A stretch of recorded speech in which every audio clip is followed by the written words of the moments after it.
Ang sa Diyos ay nakikinig ng mga salita ng Diyos. Dahil dito'y hindi ninyo dinirinig, sapagkat kayo'y hindi sa Diyos. Pasakop nga kayo sa Diyos. Tatapo at magsisalangsang kayo sa Diablo, at tatakas siya sa inyo.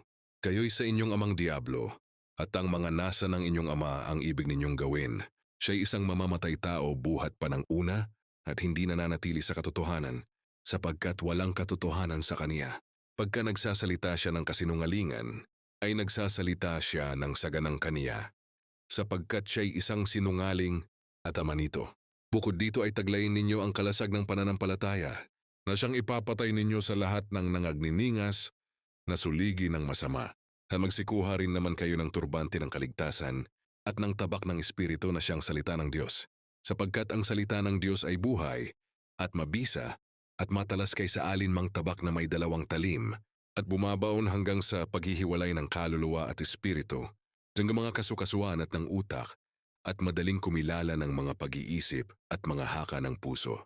Sapagkat tunay na tayo'y pinangaralan ng mabubuting balita, gaya rin naman nila, ngunit hindi nila pinakinabangan ang salitang napakinggan dahil sa walang kalakip na pananampalataya ang nangakarinig.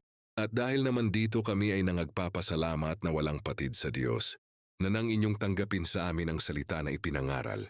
Sa makatuwid bagay ang salita ng Diyos, ay inyong tinanggap na hindi gaya ng salita ng mga tao, kundi ayon sa katotohanan, na salita ng Diyos na gumagawa naman sa inyo na nagsisisampalataya.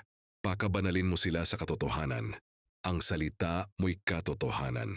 Kung ang sinumang tao ay nag-iibig gumawa ng kaniyang kalooban, ay makikilala niya ang turo kung ito'y sa Diyos o kung ako'y nagsasalita na mula sa aking sarili. Ang puso ay magdaraya ng higit kaysa lahat na bagay at totoong masama. Sinong makaalam? Akong Panginoon ay sumisiyasat ng pag-iisip. Aking tinatarok ang mga puso upang magbigay sa bawat tao ng ayon sa kanikaniyang lakad, iyon sa bunga ng kanikaniyang mga gawain.